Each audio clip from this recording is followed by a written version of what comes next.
بسم اللہ۔ چند تعلیمات آج آپ کے لیے میں نبی اکرم صلی اللہ علیہ وسلم کی زیب و زینت سے متعلق لے کے آیا ہوں کہ زیب و زینت کس طرح سے اختیار کی جا سکتی ہے۔ جو ہمارے ہاں معاشرے میں اس طرح کی چیزیں مشہور ہے کہ لوگ جو ہیں زیب و زینت اختیار نہیں کرتے، پیسہ ہونے کے باوجود گندے کپڑے، پرانے کپڑے، پھٹے ہوئے کپڑے پہنے پھریں گے، اسے سادگی بتائیں گے۔ نبی کیا اس میں تعلیمات ہیں وہ آپ کے سامنے پیش ہیں۔ اللہم صلی اللہ سیدنا محمد وعلی آل سیدنا محمد وعلیہ وسلم۔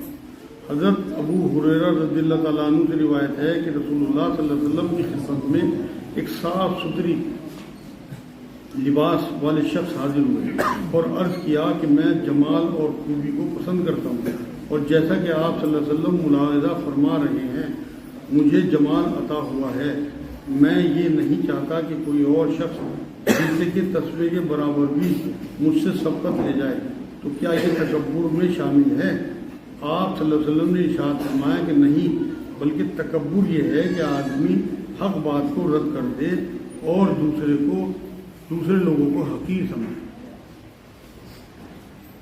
مطلب اس ٹائم وہ بہترین لباس میں تھے اور یہ فرمایا کہ جیسے حضور صلی اللہ علیہ وسلم مجھے دیکھ رہے ہیں، میں کیسا خوبصورت آدمی ہوں اور میں نے کیسا لباس پہنا ہوا ہے، کیا یہ تکبر میں آئے گا؟ حضور نے کہا نہیں، اگر آپ دوسروں کو حقیر نہیں سمجھ رہے اور اپنے آپ کو یہ نہیں سمجھ رہے کہ میں بڑھتا ہوں، آپ کے اندر اگر کمپلیکس نہیں ہے تو اسی کوئی حرج نہیں۔ بلکہ ایک روایت میں تو یہ بھی لکھا ہوا ہے کہ یہ سنن ابو داؤد شریف کی حدیث پاک ہے کہ نبی نے یہ فرمایا پلٹ کے اسے کہ اللہ جمیل ہے، اسے جمال پسند ہے۔ سورہ کہف ہے قرآن میں، اس میں اللہ رب العزت نے حضور کے ذریعے ہمیں بتایا کہ غریبوں کے ساتھ رہنے کو حکم دیا حضور کو، اور امیروں کے ٹھاٹ اور زینت دیکھ کے ان میں نہیں لگنا۔ مطلب آپ کے پاس اگر مال ہے تو آپ بہترین اپنا زیب و زینت اختیار کر سکتے ہیں، مگر جو لوگ دوسرے ہیں ان کی چمچہ گیری نہیں کرنا۔ نبی اکرم صلی اللہ علیہ وسلم کا یہ معمول تھا کہ غریب لوگوں سے بڑی انکساری اور عاجزی سے ملتے تھے، اور جو امیر لوگ تھے ان سے بڑے وقار سے ملتے تھے، بے عزتی نہیں کرتے تھے ان کی، مطلب ان کے روب میں نہیں آتے تھے، مرعوب نہیں ہوتے تھے ان سے۔ تو آپ ہمارے ایمان کا تقاضا یہ ہے عزت سب کو دیں، مگر غریبوں کو کچھ زیادہ دیں، کمزوروں کو زیادہ دیں، جو چاروں طرف سے جھڑکیاں کھا کے آئے ہوئے لوگوں کو انہیں سینے سے لگائیں۔ آپ روایتوں میں شاید سنا ہو آپ نے 70 جو غریب صحابہ تھے ان کا جھوٹا نبی اکرم صلی اللہ علیہ وسلم دیا کرتے تھے۔ سورہ کہف کی ایک اور آیت ہے 46 نمبر آیت، اس میں مال اور اولاد کو زینت بتایا اللہ نے۔ بس مقصد یہ نہ بنے کہ زندگی گزارنے کا آپ کا جو ہے دنیا میں ضرورت کی چیزیں ہیں، اگر یہ آپ نے مقصد بنا لی تو آپ گئے۔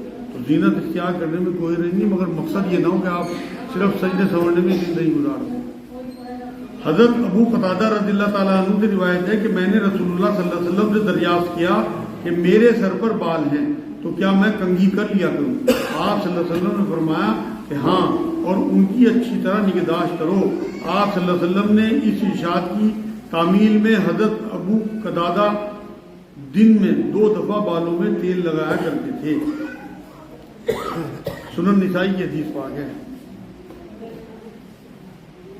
یہ جو بکھرے بال رہنا، باولوں کی طرف گھومنا یا الجھی ہوئی داڑھی رکھنا، یہ سنت رسول کے خلاف ہے بالکل بات۔ نبی کا اگر آپ جھولا چیک کرو تو اس میں آپ کو تیل کی شیشی، کنگھا، خوشبو، ساری چیزیں ملتی ہیں۔ صحابہ کرام ہوں یا نبی کرم صلی اللہ علیہ وسلم ہوں، پیبند والے کپڑے ہوتے تھے لیکن صاف ستھرے بالکل۔ صفائی کو نصف ایمان بتایا انہوں نے کبھی۔ ایسا نہیں ہے کہ مال والے ہی صاف رہ سکتے ہیں۔ میں آپ کو بہت بڑی مثال دوں، آپ مدرسے کے بچوں کو دیکھا کرو، کتنے غریب بچے ہوتے ہیں، کتنے غریب گھروں سے آتے ہیں، ان کی سائیکل آپ دیکھو چمچماتی ہوئی ہوتی ہے، ان کے کھانے کا برتن حالانکہ دوسروں سے مانگ کے کھا رہے ہوتے ہیں، کئی بار کھانا بنا ہوتا ہے محلوں سے، وہ چمچماتا ہوتا ہے، ان کے کپڑے صاف ستھرے ہوتے ہیں، حالانکہ خود پہنتے ہیں، دھو کے خود پریس کرتے ہیں۔ ایسا نہیں ہے کہ بنا پیسوں والے صاف نہیں رہ سکتے۔ یہ بہت بڑی مثال ہے کہ آپ اگر صاف رہنا چاہیں اور آپ اپنا آدھا ایمان سیو کرنا چاہتے ہیں تو آپ کو پاکی اور صفائی کے ساتھ رہنا ضروری ہے، نبی کی حدیث پاک ہے۔ حضرت ابو ہریرہ رضی اللہ تعالیٰ عنہ سے روایت ہے کہ رسول اللہ صلی اللہ علیہ وسلم نے فرمایا کہ یہود و نصارہ خضاب نہیں لگاتے تم ان کی مخالفت کیا کرو. صحیح بخاری کی حدیث پاک ہے. بکھرے بالوں کی جو بات آ رہی میں نے اکثر دیکھا ہے کہ انہیں اللہ والا کہتے ہیں لوگ جو مداروں میں پڑے رہتے ہیں لوگ یا کہیں بازاروں میں آپ کو مل گئے بکھرے ہوئے بال مجھے ہوئے مہینوں سے نہائے نہیں گندے کپڑے ان سے سٹے کا نمبر پوچھیں گے ان سے اپنی تقدیر آگے ہی پوچھیں گے. یہ اللہ والے ہیں جو شریعت کے بھی پابند نہیں ہے جو مہینوں سے نہائے نہیں بال مجھے ہوئے گندے بالوں میں گندے کپڑوں میں کہ بدبو آ رہی. اللہ والا جب آپ کو ملے گا صاف ستھرا ملے گا شریعت کا پابند ملے گا نمازی ملے گا. یہ تو نمازی نہیں پڑھتے اور انہیں جو ہے بیٹھا لیں گے اور اپنی تقدیر پوچھیں گے ان سے. خود بھی دوزخ میں جائے گا وہ تو آپ کو بھی لے کے جائے گا کیونکہ آپ کا توکل ہی وہ اللہ سے ہٹا کے اپنے پہ لگا رہا. تو اس لیے یہ درویش لوگ نہیں ہیں. درویش ہمیشہ آپ کو پبلک کے بیچ میں عام ملے گا. بالکل آپ دیکھو نا نبی اکرم صلی اللہ علیہ وسلم معراج یاد ہے آپ کو حضور کو معراج میں معراج کی معراج میں آپ کو بتاتا ہوں. حضور کی معراج یہ ہے کہ نبی اکرم صلی اللہ علیہ وسلم اپنے مالک سے مل کے آئے بات کر کے آئے. قرآن میں سارا ذکر ہے اور پوری کائنات گھوم گئے چند لمحوں میں پوری کائنات گھوم گئے. لیکن اس کے بعد کچھ خاص اپنا پروٹوکول کیا حضور نے. بالکل عام سی زندگی تھی عام لوگوں میں رہتے تھے. بالکل آنے کے بعد کہیں کوئی تکبر نہیں کیا کہ میں تو اپنے مالک سے مل کے آیا. پوری دنیا میں اکیلا شخص ہوں میں جو اپنے مالک سے ملا. کبھی یہ ہے اصل میں معراج کی بھی معراج کے نبی کے رویے میں بھی فرق نہیں آیا. تو اس لیے عام آدمی بنے رہنا عام سے کپڑوں میں رہنا خاص حبا جبا ہو اور خاص آپ کے آگے پیچھے ہٹو بچو کرنے والے ہوں یہ نبی کا طریقہ نہیں تھا. مدینہ منورہ میں جب نبی اکرم صلی اللہ علیہ وسلم صحابہ کے بیچ میں بیٹھتے تھے نیا آنے والا پہچان نہیں پاتا تھا کہ ان میں نبی کون سے ہیں. جو پہلے سے جس نے محمد صلی اللہ علیہ وسلم کو نہ دیکھا ہو پہچان نہیں سکتا تھا کہ ان میں محمد کون ہے. کیونکہ نہ گو تکیہ ہوتا تھا نہ کوئی گوٹے دبانے والا برابر میں ہوتا تھا. حضور نے کبھی کسی صحابی سے ٹانگیں دبائی ہوں تو کوئی بتا دے مجھے. روایت یہاں عالم بھی لوگ بیٹھے ماشاء اللہ کبھی حضور نے کبھی سر دبوایا ہو اپنا کبھی ٹانگیں دبوائی ہوں گوٹے دبوائے ہوں. ہمارے ہاں تو ذرا سے کوئی بزرگ ہوئے اور لو جی کوئی کندھے دبا رہا کوئی گوٹے دبا رہا کوئی کو تکیے لگا رہا کوئی قالین بچھا رہا. نبی کا تو طریقہ نہیں ہے. یہ صحیح بخاری حدیث تھی بھائی. حضرت عمرو بن شعیب اپنے والد حضرت شعیب سے اور وہ اپنے دادا حضرت عبداللہ بن عمرو بن العاص سے روایت کرتے ہیں کہ رسول اللہ صلی اللہ علیہ وسلم نے فرمایا کہ اجازت ہے خوب کھاؤ پیو دوسروں پر صدقہ کرو اور نئے کپڑے بنا کر پہنو بشرطے کہ اسراف اور نیت میں فخر و تکبر نہ ہو. مسند احمد کی حدیث پاک ہے. سورہ اعراف ہے قرآن میں اس کی 31 نمبر آیت میں اللہ نے کہا کہ مسجد میں حاضری کے وقت زینت اختیار کیا اور آگے اسی آیت میں فرمایا خوب کھاؤ پیو اور لیکن اسراف سے بچو کیونکہ اسراف کرنے والے لوگ اللہ کو پسند نہیں ہے. اسی صورت کی آیت 32 سورہ اعراف کی اللہ کی پیدا کی ہوئی زینت اور طیب چیزیں اس پہ حرام نہیں کرنی. حرام اور حلال کرنا اللہ کا حق ہے.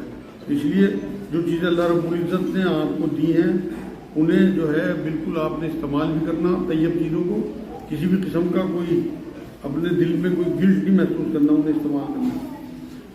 حضرت ابن عباس رضی اللہ تعالیٰ عنہ سے روایت ہے کہ رسول اللہ صلی اللہ علیہ وسلم نے کسی شخص کے ہاتھ میں سونے کی انگوٹھی دیکھی تو آپ صلی اللہ علیہ وسلم نے اس کو اتار کر پھینک دیا اور فرمایا کہ کیا تم میں سے کوئی شخص دوزخ کی چنگاری کا قصد کرے گا. جب آپ صلی اللہ علیہ وسلم تشریف لے گئے تو لوگوں نے اس شخص سے کہا کہ تو اپنی انگوٹھی اٹھا لے اور اس کی قیمت سے نفع حاصل کر لے.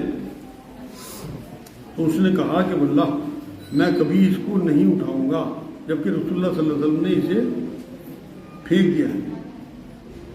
صحیح مسلم کی حدیث پاک ہے. ایسے تھے صحابہ ورنہ گھر میں کسی اور کو دے دیتے لے جا کے بیچ کے اس کے فائدہ اٹھا لیتے پیسوں کا.